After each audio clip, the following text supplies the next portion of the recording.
Bueno, ya lo presentábamos a Marcel Clot, es economista, es candidato presidencial. Así es. Sí, así me lo mencionan por el Twitter también. Marcel, quiero partir por el tema que tocábamos antes de irnos a comerciales, que es el tema del aumento en el precio de las bencinas y la discusión que se vuelve a abrir cada vez que hay una variación del precio de las bencinas, que es importante respecto al impuesto específico de los combustibles, que son una buena parte de lo que pagamos por litro de combustible. ¿Quién debería pagar este impuesto? ¿Si debería bajarse este impuesto? La fórmula en que se trata de manejar o estabilizar un poquito el precio.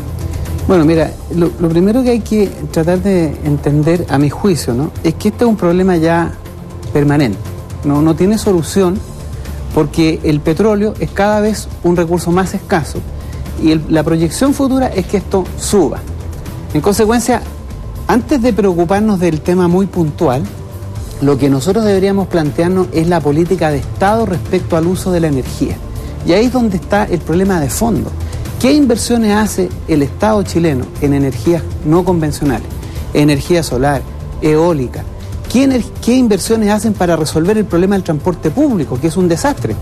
El problema de las bencinas repercute sobre el presupuesto de la familia porque no tiene, una importante parte de las personas, de la familia chilena, no tienen la alternativa del uso del transporte público. Y este además es caro porque es privado, porque hay lucro en el transporte público. Entonces son un conjunto de problemas que hacen que el problema de las bencinas, el precio creciente de las bencinas, sea un factor de incomodidad para la familia, para el presupuesto familiar. Usted dice algo que es cierto, se gasta poco en incentivar proyectos de energía renovables. Pero también nos dicen que los proyectos de energía renovable son complejos porque se necesita mucho para obtener la energía que se genera por otras vías. Eso era petróleo. Antes así. Hoy día, en términos de costo, el conocimiento ha permitido desarrollar técnicas de desarrollo de la energía no convencional casi del mismo precio, al mismo costo y obviamente con menos impactos ambientales negativos. Si aquí lo que, claro, es complejo, pero todo el problema de la energía es complejo, las políticas de Estado son complejas. Entonces, ¿qué es lo que tiene que hacer precisamente? Como son complejas, ¿quién es llamado a tomar y resolver estos problemas? Los Estados, los gobiernos, y aquí no tenemos ese tipo de política. ¿Por qué? Porque hoy día invertir energía solar, por ejemplo, plataformas solares, plantas de energía solar o eólica, requiere un compromiso de lo público, del interés público. Y como en el tema de la energía en Chile ocurre lo que ocurre en todos los ámbitos de Chile, es un negocio lucrativo para algunas empresas que manejan el rubro. Hoy día en Chile la energía se maneja con sentido de negocio. Es raro, ¿no? Lo único que debería esperar uno cuando crece la economía, si nosotros tenemos políticas de uso eficiente de la energía, es que el uso de la energía vaya por debajo del crecimiento económico. En Chile al revés, crece más la energía que lo que crece la economía. ¿Por qué? Porque obviamente aquí lo que importa es vender energía, gastar energía, consumir energía y no ahorrar energía, que es la lógica del Estado, la lógica de la política pública. Ese es un tema de discusión y efectivamente de política, de desarrollo, de cómo miramos el país.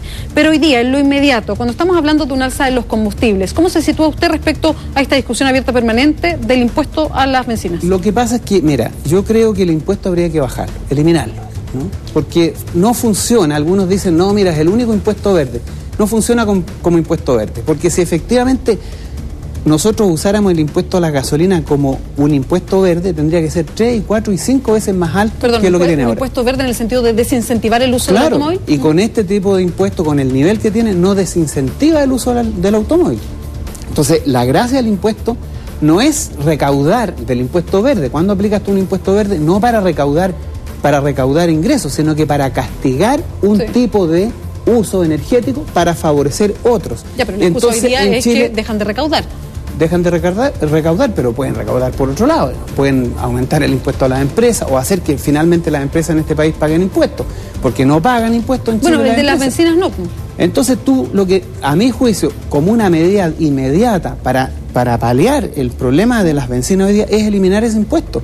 Eliminarlo porque en realidad no funciona como impuesto verde, no desincentiva el uso del automóvil y preocuparse en el mediano plazo de resolver los problemas que tienen que ver con el transporte, ¿no? Es decir, mejorar el transporte público. Transantiago es un desastre, hay que poner inversiones públicas, hay que nacionalizar el transporte público, porque hoy día está en manos de empresas operadores que lo único que hacen es lucrar, negocio, no invierten, no mejoran la calidad, cobran caro. Entonces, ¿Qué tiene que hacer el Estado? Resolver ese problema. Si tú le ofreces al país un transporte público de mejor calidad y de más bajo costo, entonces el problema del petróleo, del aumento del precio de la benzina, disminuye como fenómeno. Si le agregas en el futuro inversiones para sustituir el uso de la energía, para que Chile sea menos dependiente de la compra de petróleo, entonces tú puedes ir reduciendo en el mediano y largo plazo el problema energético. Pero esto no se resuelve de una manera inmediata. Tienes que tomar medidas de política de mediano, corto, mediano, de corto plazo, bajar el impuesto, eliminar el impuesto a las bencinas, mediano plazo, mejorar el transporte público, largo plazo, inversión en energía no convencional, energía renovable. Ya que está hablando de cosas de corto, mediano y largo plazo, ¿cómo aterriza su candidatura presidencial? ¿En qué sentido? En el sentido de lo que exige la ley hoy día para ser candidato presidencial. Hay que juntar una serie de firmas si no hay un partido que apoye. Bueno, nosotros estamos en dos direcciones. Primero vamos a iniciar la recolección de firmas, pero ¿cuándo? También... ¿Ahora? Ahora en marzo. Ya. La otra alternativa es contar con el apoyo de un partido.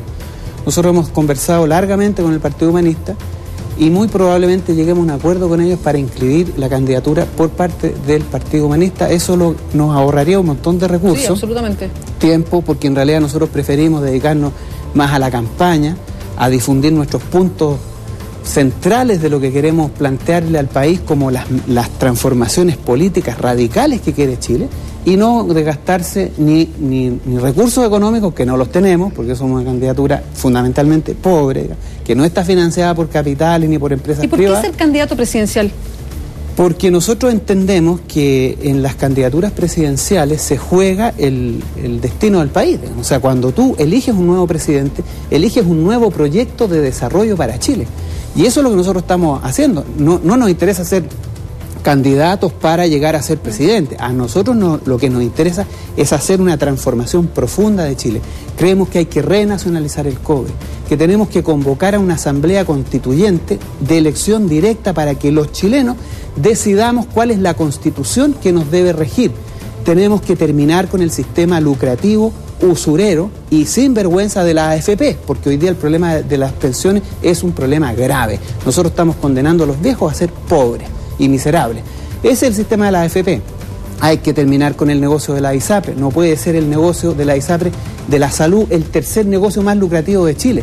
Tenemos que renacionalizar empresas públicas como Aguas Andinas, que sabemos que en manos privadas son un desastre, solamente cobran caro, entregan un pésimo servicio y los chilenos son los que tienen que pagar los costos. Y solo para meter el temita, ¿y en Bolivia? En Bolivia. ¿Darle mar a Bolivia? ¿Qué relación con el presidente Evo Morales? A mí me parece que la salida al mar a Bolivia es una solución que hay que discutir seriamente como una propuesta. Pero primero, nosotros tenemos que discutir esto, porque hay demasiada desinformación. No sabemos cómo se llegó a ese acuerdo, qué perdió Bolivia, cómo fue la guerra del Pacífico, cómo fueron las condiciones en que se acordó el famoso tratado de 1904. Entonces, primero tenemos que hacer una discusión. Después tenemos que entender que tenemos que actuar con justicia, con hermandad. Nuestros pueblos hermanos son Argentina, son Bolivia, son Perú. Somos hermanos latinoamericanos. Tenemos un deber de construir futuro en conjunto. Y eso significa compartir tierra, compartir recursos, compartir historia, compartir la vida. Y eso implica resolver los problemas de justicia. Aquí hay un problema de justicia con Bolivia.